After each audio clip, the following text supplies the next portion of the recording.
క్రీస్తునందున్న ప్రియులకు ప్రేమతో వందనాలు తెలియజేస్తున్నాను. ఫిబ్రవరి నెల 1వ తేదీ 2025. ఈరోజు దేవుడు మనకు చేస్తున్న వాగ్దానం ఏమిటనగా, కీర్తనల గ్రంథము 40వ కీర్తన 4వ చరణం. గర్విష్ఠులనైనను త్రోవ విడిచి అబద్ధముల తట్టు తిరుగువారినైనను లక్ష్య పెట్టక యెహోవాను నమ్ముకొనువాడు ధన్యుడు. ఆమెన్.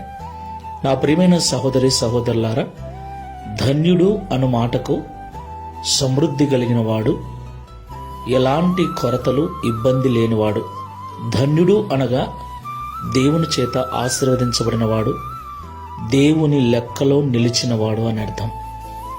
ఈ లోకంలో అనేక రకాలైనటువంటి అవసరాల నిమిత్తమై అనేక రకాల మనుషుల మీద మనం ఆధారపడుతూ ఉంటాం. వారిలో గర్విష్ఠులు ఉంటారు, అబద్ధాలు ఆడేవారు ఉంటారు, మోసం చేసేవారు ఉంటారు. అయితే వారు అలాంటి వారిని తెలియక వారి మీద లక్ష్యముంచి వారు ఏదో మేలు చేస్తారని మనం నమ్మినప్పుడు కొన్నిసార్లు వారు మాట తప్పొచ్చు, మనలను మోసం చేయొచ్చు. అయితే ఈ లోకంలో మనుషుల మీద కాకుండా యెహోవా మీద ఆశ పెట్టుకొని యెహోవా దేవుణ్ణి నమ్ముకున్నట్లయితే అట్టి వానిని దేవుడు ధన్యునిగా మారుస్తాడని వాగ్దానం చేస్తున్నాడు. ఈ మాటలుంటున్న ప్రియ సహోదరి సహోదరుడా, ఈ దైనందిన జీవితంలో నువ్వు చేసే పనిని బట్టి, నీ స్థితిని బట్టి మనుషుల వైపు చూస్తూ మనుషులను నువ్వు నమ్ముకుని జీవిస్తున్నావేమో.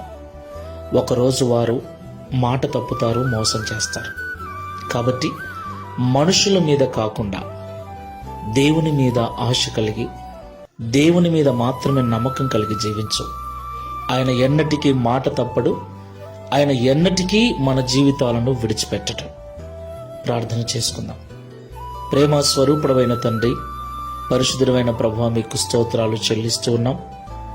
నిజము తండ్రి, మా జీవితంలో అనేక పర్యాయములు మనుషులను నమ్మి వారు మాకు సహాయం చేస్తారని, వారు మాకు తోడుగా ఉంటారని, వారు మాకు ఆధారమై ఉంటారని నమ్మినప్పుడు మేము నమ్మిన వారే మమ్మల్ని మోసం చేసిన దినాలు, మేము నమ్మిన వారే మమ్మల్ని వెలివేసిన దినాలు ఎన్నో మా జీవితంలో.